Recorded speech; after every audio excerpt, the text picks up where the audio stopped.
이 세상에는 참으로 많은 교회들이 있습니다. 그런데 그 많은 교회들 가운데 어떤 교회가 좋은 교회일까요?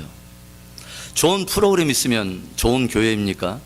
아니면 재정이 빵빵하고 좋은 건물을 가지고 있고 넓은 주차 시설을 가지고 있으면 그 교회를 우리가 좋은 교회라고 평가할 수 있을까요?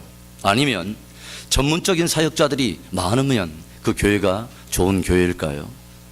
물론 이런 조건들이 좋은 교회가 되기 위한 부수적인 이유는 될 수 있지만 본질적인 조건은 될 수가 없습니다.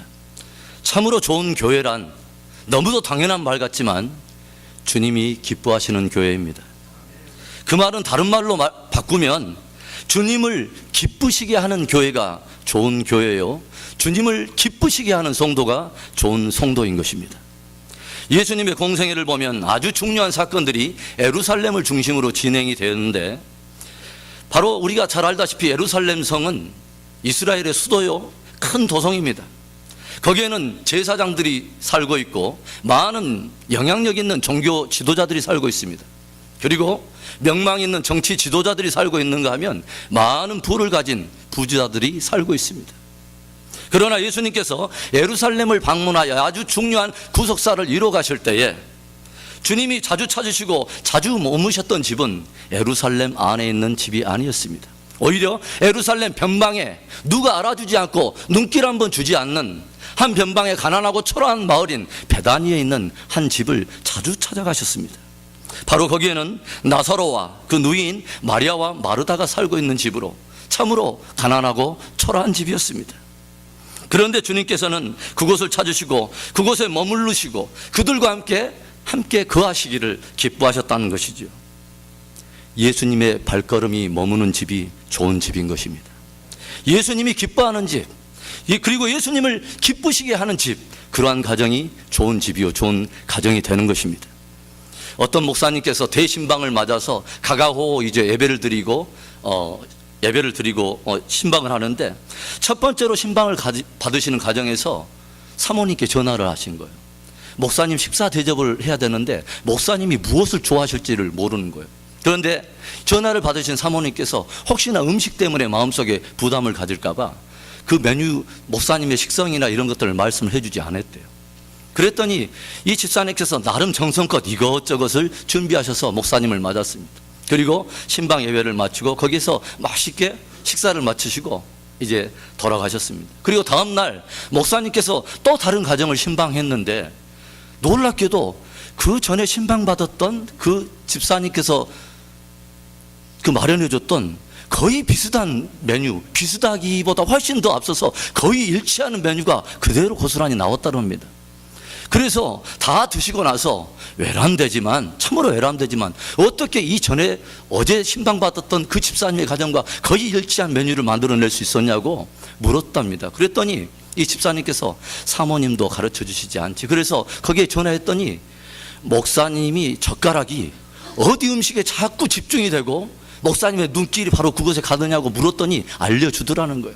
그래서 거기에 소스를 얻어가지고 이것저것 준비를 했답니다. 그때 목사님한테 마음속에 깨달음이 왔대요. 아하, 목회를 그렇게 하면 되겠구나. 하나님의 눈길이 가는 곳이 어디인가, 하나님의 발길이 머무는 곳이 어디인가, 주님의 젓가락이 어느 쪽으로 향하시는가를 바라보면서 마치 그렇게 맛있는 음식을 하나님 앞에 만들어 요리하듯이 그렇게 목회를 하면 되겠구나, 그런 생각이 들더랍니다. 우리 한번 따라서 해봅시다. 하나님의 눈길이 가는 교회가 됩시다. 하나님의 손길이 가는 교회가 됩시다. 하나님의 발길이 머무는 교회가 됩시다. 그 교회가 여러분 어디에 있는지 아십니까? 글렌데일에 있는데 혹시 들어보셨는지 모르겠어요. 그 교회 이름이 뭡니까? 그 정도 목소리로 고백해서 되겠습니다. 그 교회가 어디입니까? 할렐루야. 하나님의 손길이 가고 그분의 눈길이 가고 그분의 발길이 머무는 바로 그 교회, 그러한 인생, 그러한 가정이 참으로 복이 있는 줄로 믿습니다. 그래서 사도 바울이 무엇을 고백합니까? 고린도후서 5장 9절을 우리 함께 우리의 삶을 주님 앞에 드리는 마음으로 함께 고백해 봅시다. 시작. 그런즉 우리는 거하든지 떠나든지 주를 기쁘시게 하는 자 되기를 힘쓰노라.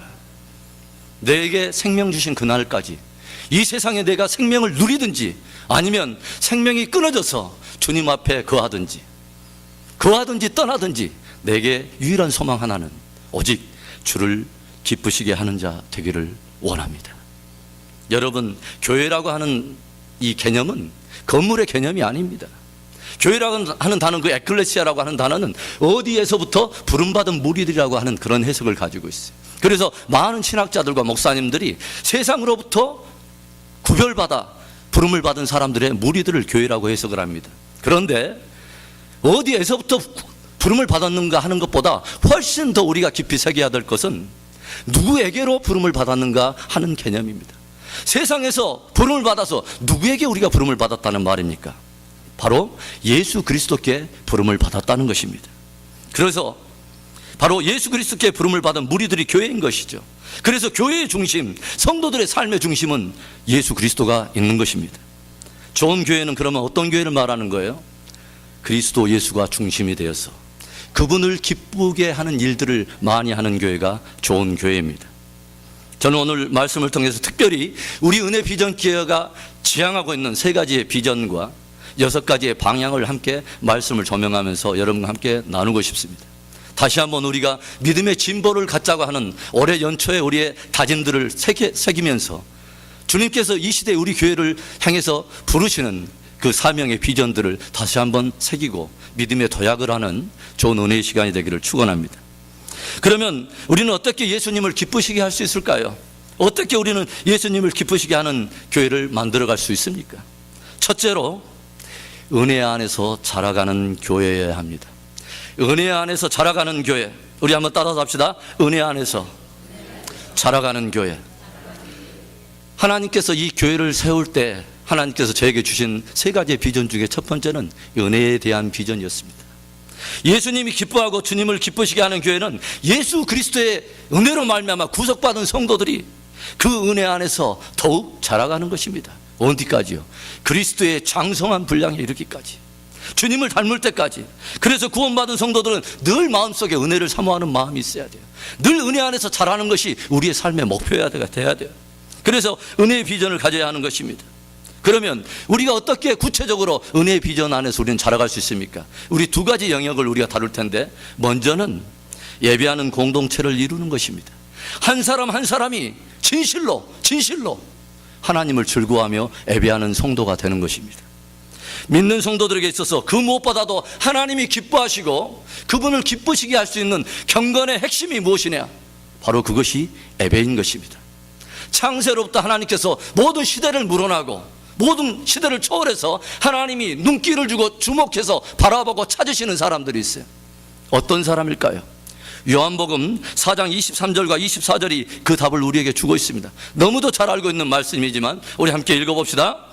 아버지께 참으로 예배하는 자들은 신령과 진정으로 예배할 때가 오나니 곧 이때라. 아버지께서는 이렇게 자기에게 예배하는 자들을 찾으시느니라. 하나님은 영이시니 예배하는 자가 신령과 진정으로 예배할지니라. 하나님의 눈길이 가는 사람, 하나님의 발길이 머무는 공동체, 예배하는 교회, 예배하는 사람입니다. 진실로 저와 여러분이 예배하는 사람이 아니라면 진실한 사역자가 될 수가 없습니다. 저와 여러분이 진실로 예배하는 사람이 아니라면 진실한 성도를 향한 하나님의 기대에 맞는 그런 성도의 삶을 살아갈 수가 없는 것입니다. 그래서 교회가 가장 집중하고 성도들의 삶 속에 가장 집중되어야 될 것은 바로 예배인 것입니다. 예배 없이 일하는 것, 예배 없이 봉사하는 것, 하나님이 기뻐하지 않습니다. 심지어는 예배 없이 선교하는 것, 매우 위험한 일이 될 수 있습니다. 성도의 삶에서 예배가 진정으로 회복된다면 모든 삶 속에 모든 것이 회복이 될 줄로 믿습니다. 야곱의 가정에 큰 위기가 닥쳤습니다. 형 에서의 낯을 피해서 20년 동안 바다나람에서 외삼촌 라반의 집, 정말 야곱도 하나님 앞에 말썽쟁이고 개구장이고 참 대단한 인물이었지만 뛰는 놈 위에 나는 놈 있고 나는 놈 위에 붙어 다니는 놈 있다고 정말 적수를 만났어요. 외삼촌 라반의 집에서 인생의 참 쓴맛, 조직의 쓴맛을 봤어요. 그리고 20년 만에 다시 돌아와서 요단을 넘어서 형과 20년 만에 해우를 하지 않습니까? 그런데 이 가정에 위기가 닥칩니다. 막내딸인 디나가 세겜 여인들은 어떻게 외모를 치장하나, 그들이 어떻게 살아가는가 하는 것을 보기 위해서 나들이 갔다가 그 족속의 추장의 아들에게 강간을 당한 것입니다. 그런데 이 사건을 두고 야곱의 두 아들인 시몬과 레이가 함께 작당을 하고 거룩한 하나님을 향한 하나님의 백성의 표식이라고 할 수 있는 할례를 빙자하여 혼인 계약을 체결함으로 해서 그들 족속의 모든 남자들이 할례 때문에 고통을 당할 다음에 모든 그 족속의 사람들을 이끌고 가가지고 그 남자들, 세겜의 남자들 다 도륙해 버린 것입니다. 이 사건들이 일어났어요. 그러니까 주변에 있는 가나안 7대 족속들이 함께 동맹군을 만들더니 이 야곱 작은 족속 70여 명이 되는 이 족속들을 함께 진멸하려고 하는 공격이 초입기에 들어가는 굉장히 위기 상황이 닥친 거죠. 그리고 이 가정에는 어떤 일이 있습니까? 외삼촌 라반, 오빠 라반의 집에서 떠나올 때 이 여동생 라헬은 안장 밑에다 무엇을 숨겨오냐면 드라빔이라고 하는 가정의 수호신, 즉 우상을 가져와서 은밀히 섬기는 일들이 이 가정 안에 있는 것입니다. 그래서 믿는 가정, 적어도 하나님을 섬긴다고 하는 믿음의 야곱의 가정 안에 총체적인 영성의 위기가 왔을 때에 깨어져 버린 이 영성을 다시 한번 회복시키기 위해서 하나님께서 야곱에게 주신 유일한 메시지는 딱 하나였습니다. 베델로 올라가라. 하나님의 집으로 올라가라. 베델로 올라가서 내가 환난 날에 만나주었던 너의 하나님 여호와께 단을 쌓고 예배를 드리라. 그리고 우리가 잘 알다시피 야곱의 일가는 베델로 올라가서 하나님 앞에 신실한 단을 쌓음으로 인해서 모든 상황과 위기를 벗어나 회복의 은혜를 누리게 돼 있음을 저와 여러분이 믿을 수 있기를 바랍니다. 바벨론 포로로 끌려갔던 이스라엘 백성들이 다시 바벨론으로 돌아와서 그들이 한 일이 무엇입니까? 다른 사업의 지경을 넓히고 여러 가지 가정사를 꾸리지 않았습니다. 그들이 포로에 끌려갔다 돌아온 그들이 70년 동안 세대를 거슬러 정말 마음속에 고통스럽게 아파했던 것은 하나님을 잃어버린다는 게, 예배 없는 삶이 이처럼 우리의 삶을 피폐하게 만들 수밖에 없다는 것을 뼈저리게 느끼고 나서 돌아오자 가장 먼저 한 것이 무엇입니까? 무너진 성벽을 재건한 것입니다. 불타버린 성문을 다시 세운 거예요. 그래서 다시 한번 하나님 앞에 울며 회개하면서 신실한 예배자가 된 것입니다. 하나님께서는 다시 돌아와 하나님 앞에 단을 쌓는 그들을 다시 한번 축복하시고 다시 한번 회복해 주셔서 그들을 부흥의 세대로 사용하는 놀라운 영광을 부어주십니다. 예배 안에 회복의 비밀이 있습니다. 예배 안에 부흥의 비밀이 있어요. 예배 안에 변화와 성숙의 비밀이 있는 거예요. 오늘도 하나님이 찾으시는 교회에 하나님이 찾으시는 사람이 있어요. 주님의 눈길이 가는 그 사람, 주님의 발걸음이 머무는 교회예요. 주님을 뜨겁게 사랑함으로 그분 한 분만을 위해서 아버지께 예배하는 자들, 그 신실한 예배하는 공동체가 우리 은혜 비전교회, 또 저와 여러분이 될 수 있기를 간절히 축원합니다. 우리가 어떻게 은혜를 품고 은혜 안에서 자랄 수 있습니까? 은혜 비전에 관련된 두 번째 영역은 기도하는 공동체를 이루는 것입니다.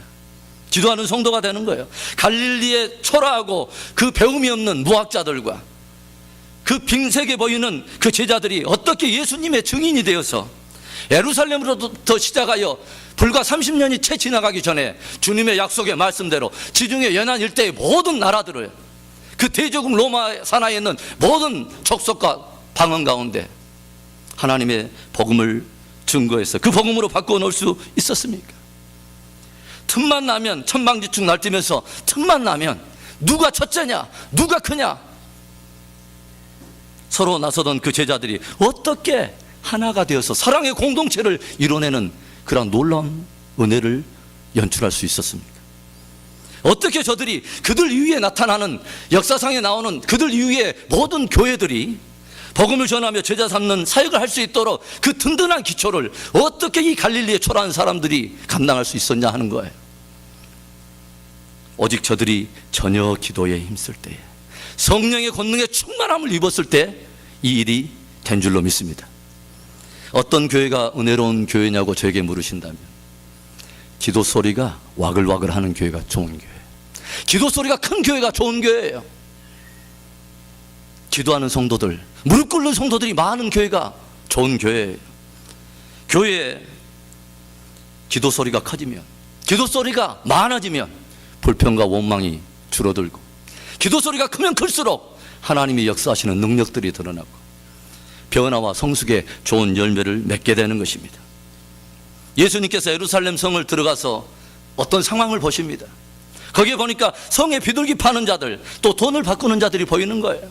그래서 예수님께서 격분하신 그 주님께서 비둘기 파는 자들을 성을 엎어버리시고 돈 바꾸는 자들 다 성전 밖으로 쫓아내면서 그들의 멋져가는 그들의 뒤통수에 대고 모든 사람들이 들을 수 있도록 증거하신 그 말씀이 무엇입니까?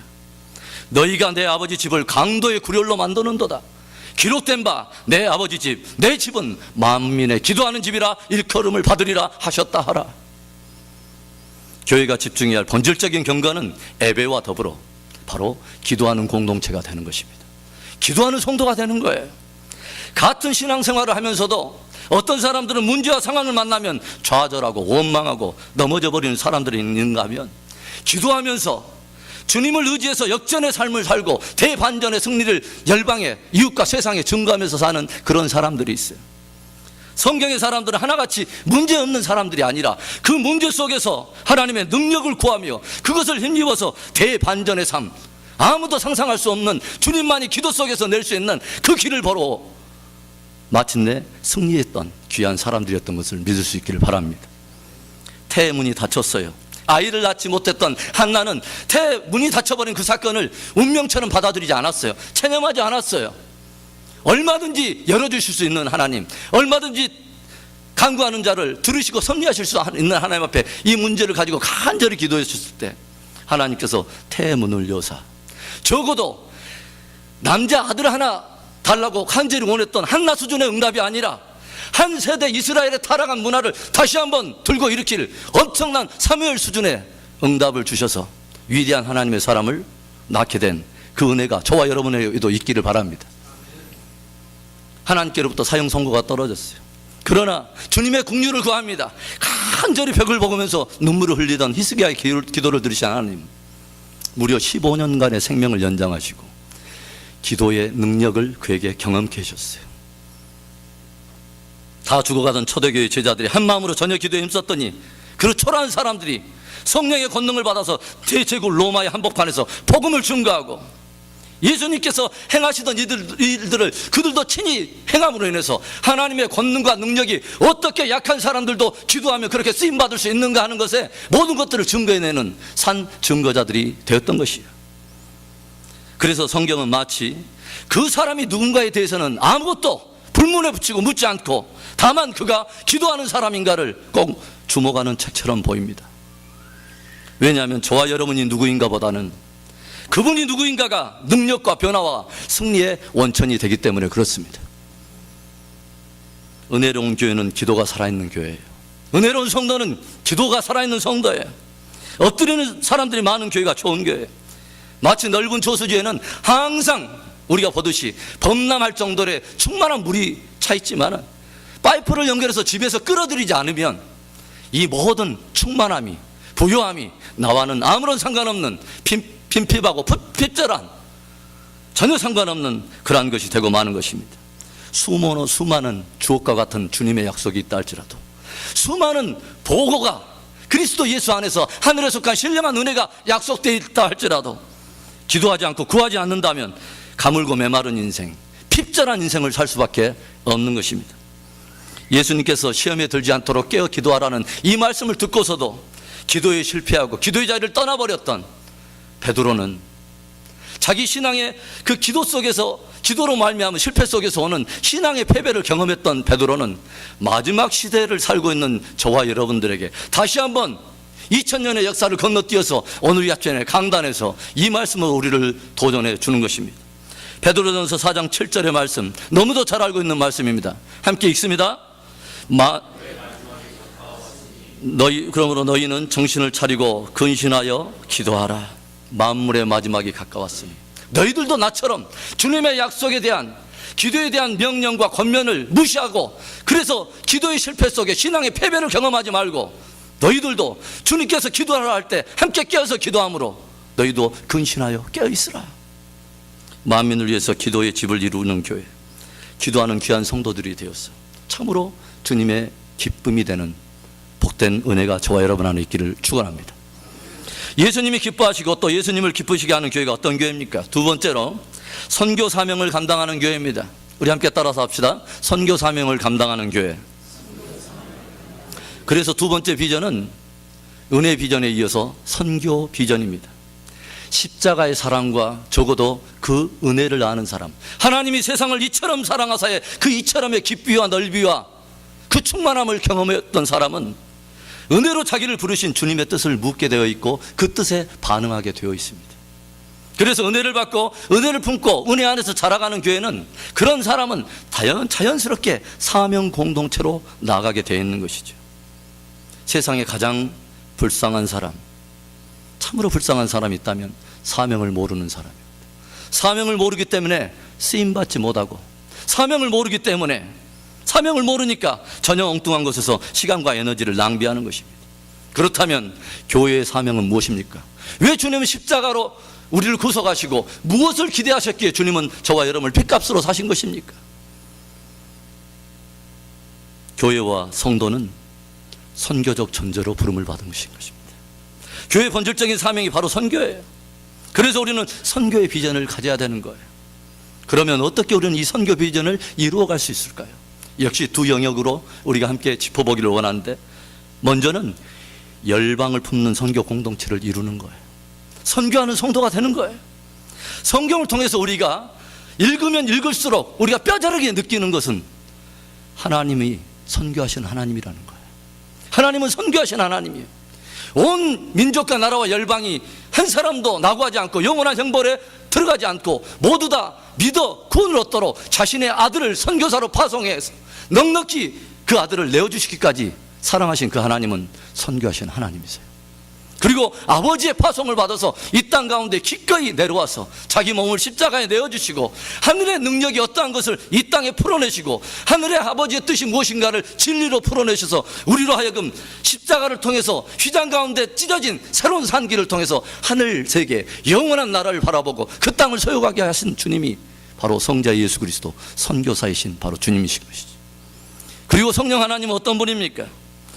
온 제자들과 사도들을 열방으로 보내서 복음을 증거케 하셔서 오늘도 우리 안에 역사하셔서 우리를 도전하셔서 그분의 뜻이 있는 곳에 우리의 마음이 가게 하고 열방과 족속을 품게 하시는, 그래서 예루살렘과 사마리아 땅끝까지 이르러서 선교에 집중하도록, 그래서 하나님의 나라의 영원한 기업을 우리로 하여금 준비하도록 하시는 하나님은, 성령 하나님은 선교하신 하나님이신 것입니다.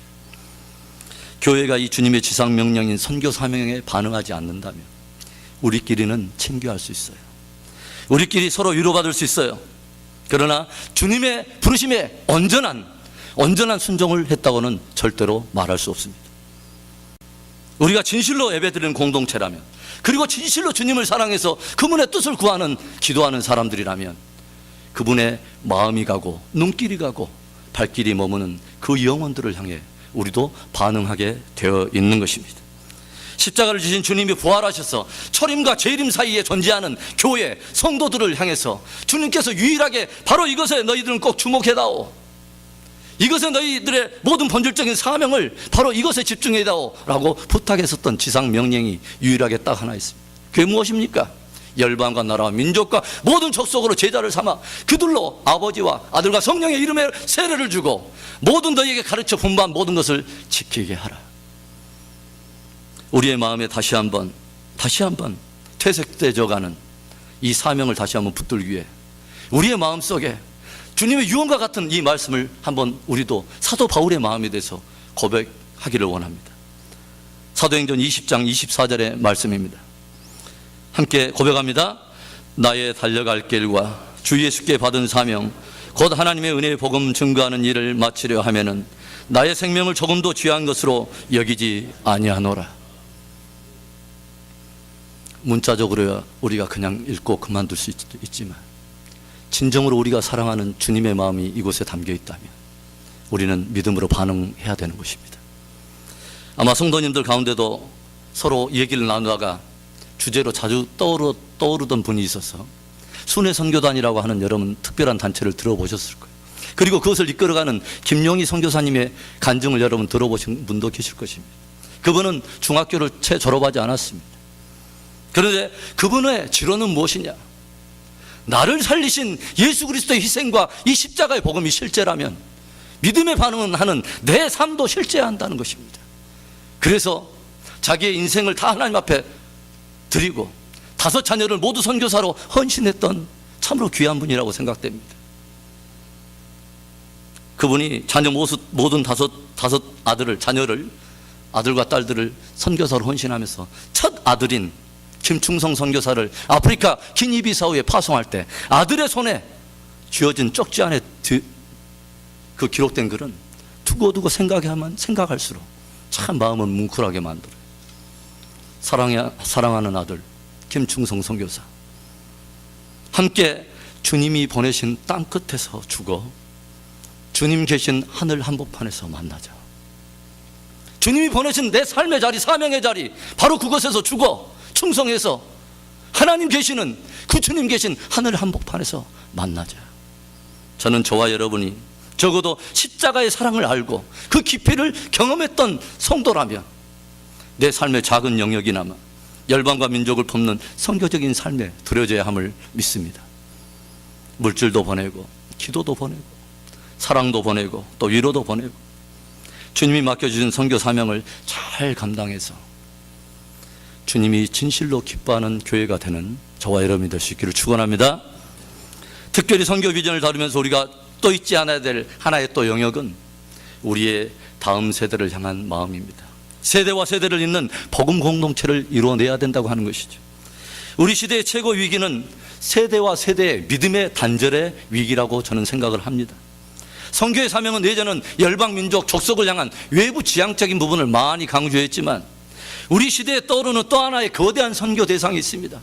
놀랍게도 우리의 자녀 세대들입니다. 현대 젊은이들 가운데, 많은 젊은이들 가운데는 하나님을 마음에 두기를 싫어하는 그러한 풍조와 경향이 갑자기 거대한 쓰나미처럼 일어나고 저들의 눈은 이른바 3S 시대라고 말하는 스포츠와 섹스와 스크린의 문화에 젖어들면서 저들의 관심은 온통 외향적인 것을 지향하기 시작하고 많은 젊은이들은 교회를 떠나가고 예배의 자리를 떠나가고 기도의 자리를 뒤로 떠나가는 우리 시대의 위기를 우리는 봅니다. 여호수아 세대가 그렇게 승승장구하며 요단을 건너서 약속의 땅 마침내 주님께서 주신 그 축복의 가나안 땅을 차지하게 되었지만 성경은 여호수아 세대 이후에 나타난 그 다음 세대를 이렇게 평가하고 있어요.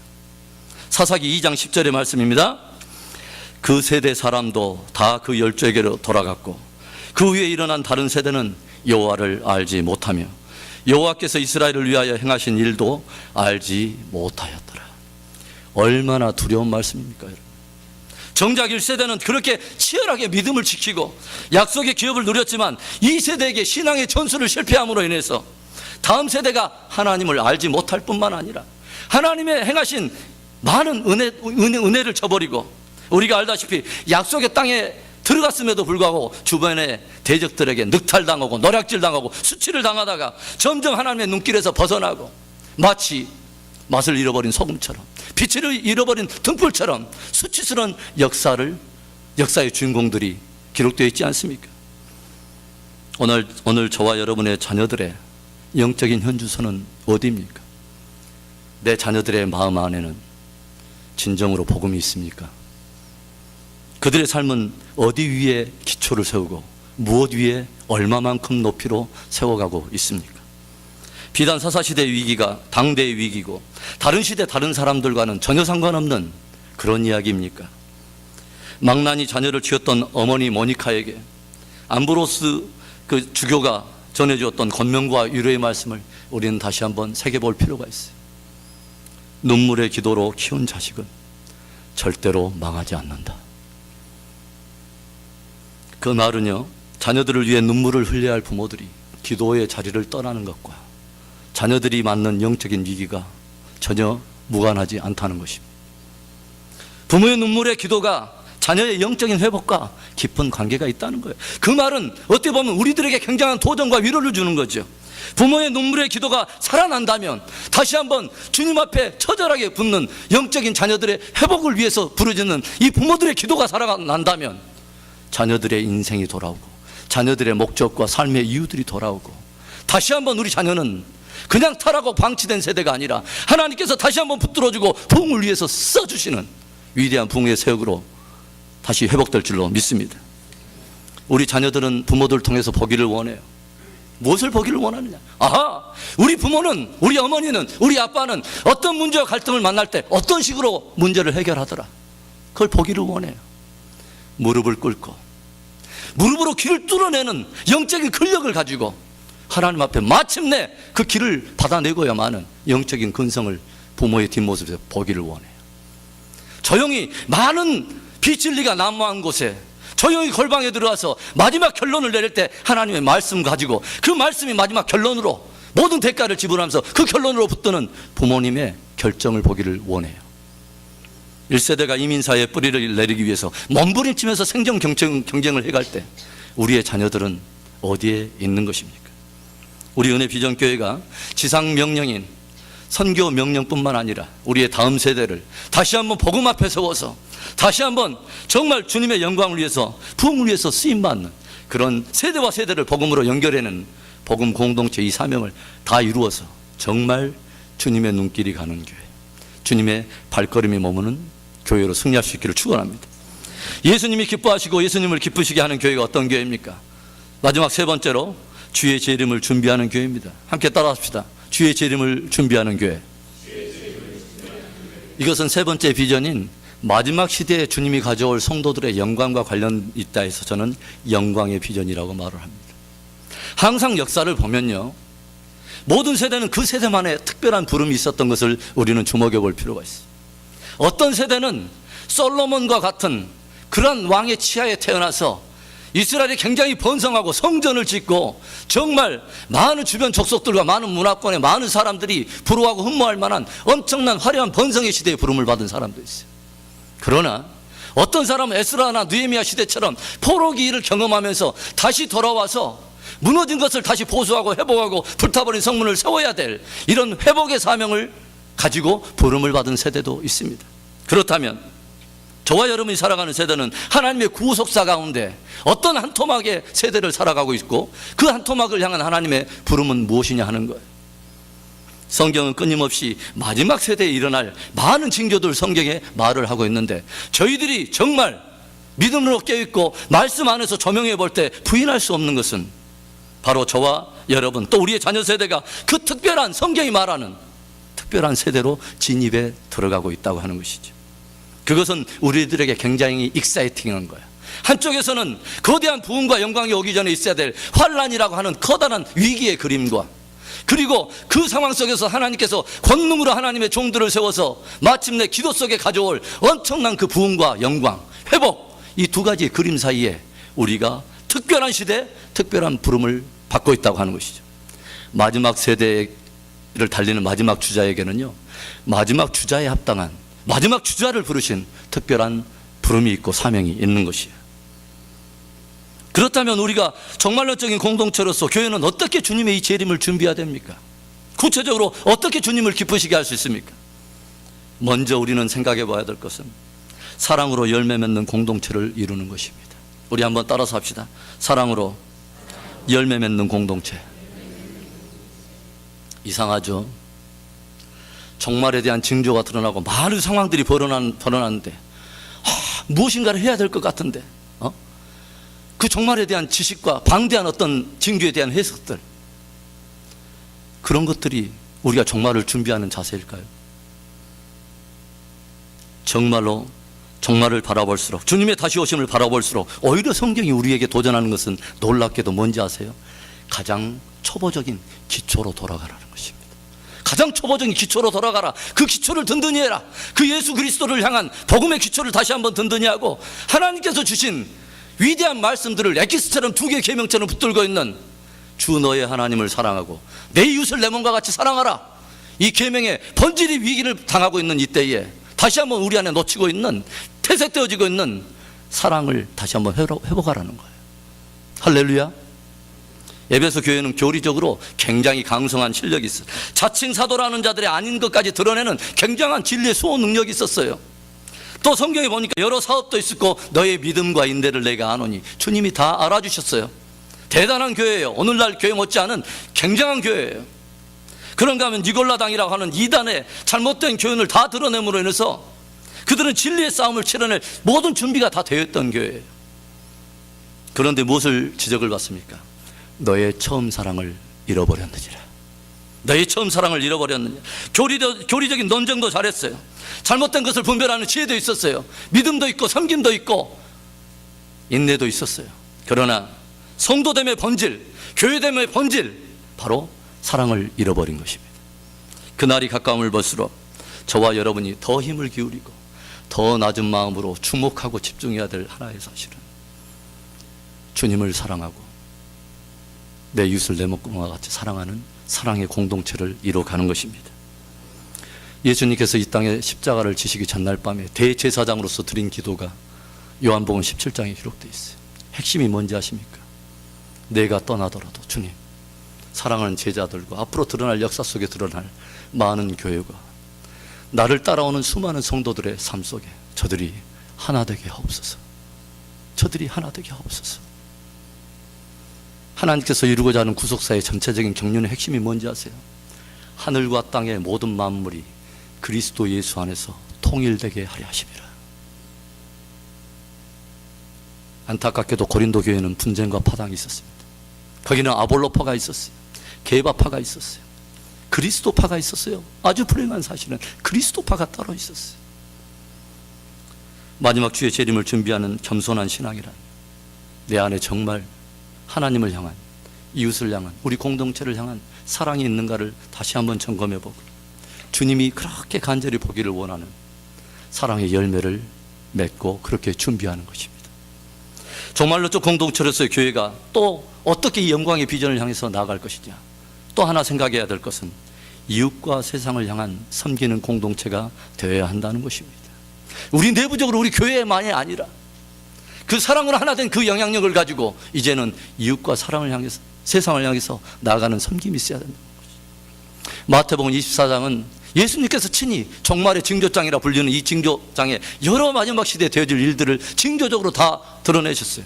그리고 마태복음 25장에는 종말의 징조를 다 드러내시면서 그에 합당한 종말론적인 삶은 이것이다 라고 종말을 살아가는 성도들의 삶을 세 가지 비유로 드러내신 것이 25장이에요. 따라 나오는 거예요.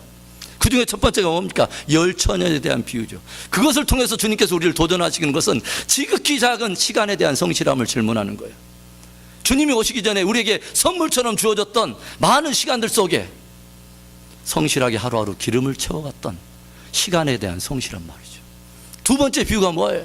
바로 달란트 비유 아닙니까? 2달란트, 1달란트, 5달란트 받은 종들에 대한 비유면서 이것을 통해서 우리에게 질문하시는 것은 바로 우리에게 맡겨주신 재물과 재능과 은사에 대한, 직임에 대한 성실함을 다루는 거예요. 그런데 마지막 하나의 비유가 뭐냐면 양과 염소에 대한 비유입니다. 이것을 통해서 우리를 도전하신 게 뭐예요? 분명히 말씀드렸죠. 24장에는 종말의 징조를 다루고 있다고. 그래서 25장은 종말론적인 삶을 사는 성도들의 자세를 세 가지 비유로 다루고 있다고 말씀드렸어요. 어떻게 종말을 준비할 것인가? 어떻게 주님의 영광의 비전 속에 들어갈 것인가? 그건 지극히 작은 자 하나에게 한 것이 곧 나에게 한 것이라고 하는 이웃과 세상을 향한 섬김으로 준비를 해가는 것입니다. 저와 여러분이 가지고 있는 영성, 많은 사람들이 그렇게 칭찬을 해주는 하나님과의 관계의 영성이 깊은 사람이라면 그 가진 영성은 거기에서만 제한된 것이 아니라 반드시 이웃과 세상 속에서 검증되어야, 이웃과 세상 속에서 사랑으로 이것이 풀어져야 그 영성이 진짜 영성인 줄 믿습니다. 저는 가끔 선교단체에 가면서 때때로는 간사를 두고 마지막 모든 강의 마치고 이런 말을 합니다. 어떻게 보면 이 모임은 은혜 받을 수밖에 없는 자리야. 이미 준비되어 있고 훈련 받으려고 이미 결단하고 들어온 사람들에게 무엇을 던져도 다 은혜를 받을 사람들이에요.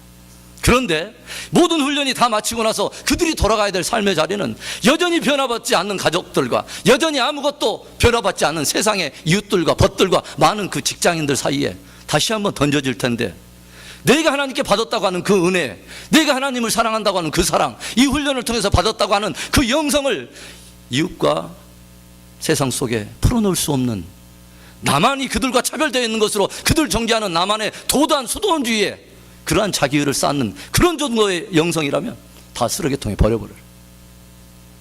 저와 여러분이 주님을 사랑한다고 하는 영성은 반드시 이웃과 세상 속에, 우리 교회의 영성은 누가 평가하느냐? 세상이 평가하는 것입니다. 주님은 그렇게 만들어놨어요. 우리는 충만해, 우리는 잘해 라고 평가하지 않고 주님은 그 잣대를 누구에게 맡겼냐면 이웃과 세상 속에 맡겼어요. 아하, 저 사람 그리스도야, 그리스도인이야. 사도행전 11장 안디옥 교회 성도들 보고 그들 스스로가 우리는 그리스도인인데 말하지 않았어요. 이웃과 세상이 저들은 그리스도인이야 라고 말해줬어요. 사랑하는 성도 여러분, 하나님의 눈길이 자주 가는 교회, 주님의 마음이 향하고 발길이 머무는 교회가 좋은 교회예요. 그런 성도가 좋은 성도예요.